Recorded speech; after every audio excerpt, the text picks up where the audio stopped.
ఓ సత్రం. మీలో ఎంతమందికి సొంత ఇల్లు కావాలో ఒకసారి చేయి చూపిస్తారా?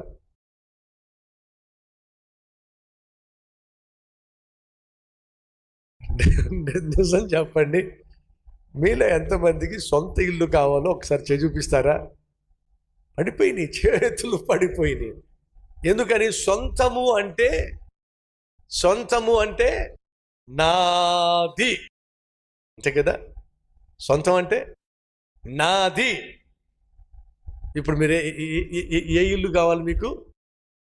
చెప్పండి.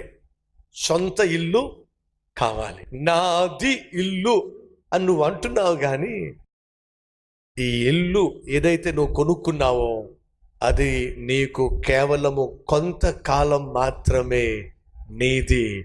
ఆ తర్వాత అది నీది కానే కాదు. ఇంకో విషయం చెప్పమంటారా?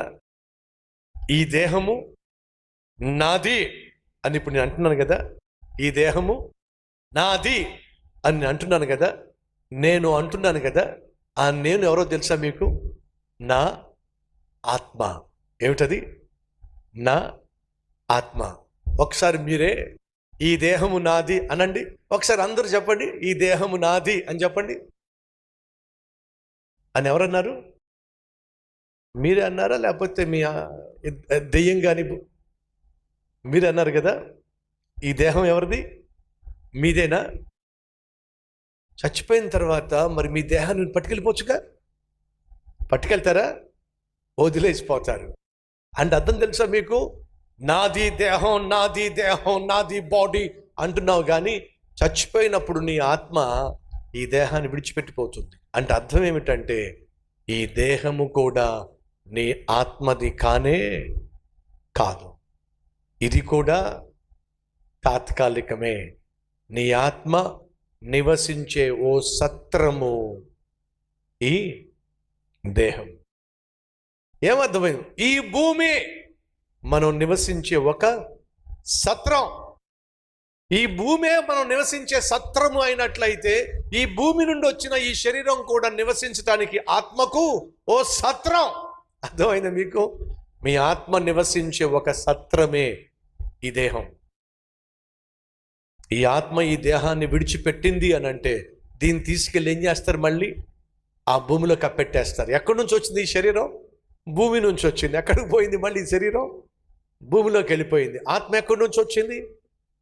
పరలోకము నుండి వచ్చింది. ఎక్కడికి వెళ్ళాలి? తిరిగి పరలోకానికి వెళ్ళాలి. కానీ పాపిష్టి పనులు చేస్తే పరలోకానికి వెళ్ళకుండా నరకానికి వెళ్తుంది. అర్థమైందా? వాస్తవంగా మనం నరకానికి వెళ్ళడానికి కాదు ఈ భూమి మీదకు పంపించబడింది. వాస్తవంగా ఈ భూమి మీదకు దేవుడు మనల్ని పంపించింది మనం ఆయన బిడ్డలుగా జీవిస్తామని. దేవుడు ఈ భూమి మీద మనుషుల్ని సృష్టించినప్పుడు తన బిడ్డలుగా ఉండాలని సృష్టించాడు. కానీ మనిషి ఏం చేశాడంటే దేవునికి దూరం అయిపోయి తానే దేవుళ్ళను సృష్టించుకొని ఇష్టానుసారంగా జీవిస్తున్నప్పుడు దేవుడు అబ్రహాముని ఏర్పరచుకున్నాడు. ఎందుకంటే నన్ను సేవించే, నన్ను పూజించే, నన్ను ఆరాధించే ఒక జనాన్ని, ఒక రాజ్యాన్ని నేను కలిగి ఉండాలి. ఆ జనము ద్వారా, ఆ రాజ్యము ద్వారా యేసుక్రీస్తు అనే లోకరక్షకుణ్ణి భూమిలో ఉన్న ప్రతి ఒక్కరిని రక్షించటానికి పంపించాలి దేవుడు ఉద్దేశించాడు. కాబట్టి దేవుడు అబ్రహాముని ఏర్పరచుకున్నాడు.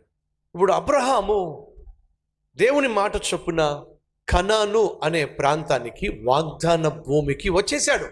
తను ఎప్పుడైతే వాగ్దాన భూమి అయినటువంటి కనానుకు వచ్చాడో, వచ్చిన తర్వాత తాను అక్కడ బలిపీఠాన్ని కట్టాడు, గుడారం వేసుకున్నాడు. మళ్ళా జ్ఞాపకం చేస్తున్నా, గుడారం వేసుకోవడం, బలిపీఠం కట్టడం ఇది అబ్రహాము యొక్క అలవాటు.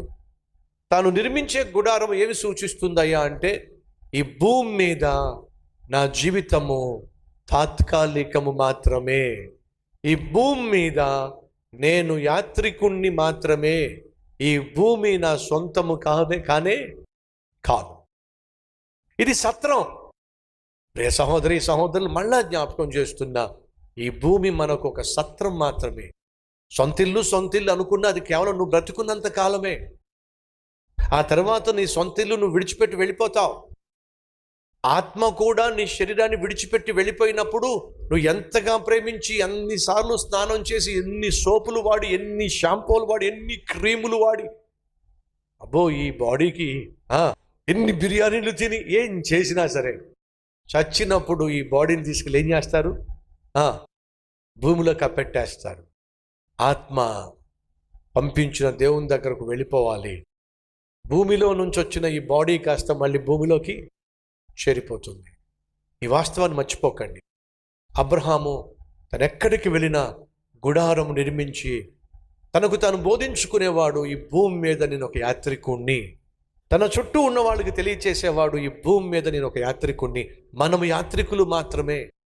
మనకంటూ పర్మనెంట్ ప్లేస్ ఈ భూమి మీద లేదు.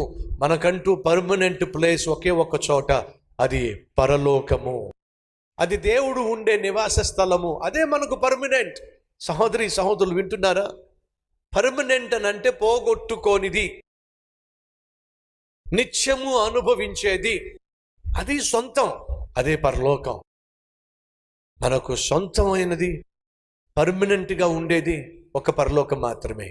కాబట్టి మనం ఈ భూమి మీద ఆ పరలోకంలో నిత్యము ఉండే విధంగా మన ఆత్మీయత ఉండాలి తప్ప ఇంతలో కనిపించి అంతలో మాయమైపోయే ఈ శరీరాన్ని సుఖపెట్టుకోవడానికి పరలోకాన్ని పోగొట్టుకోవడం అంతకంటే దురదృష్టం మరొకటి లేనే లేదు. కొంచెం ముందుకెళ్దాం.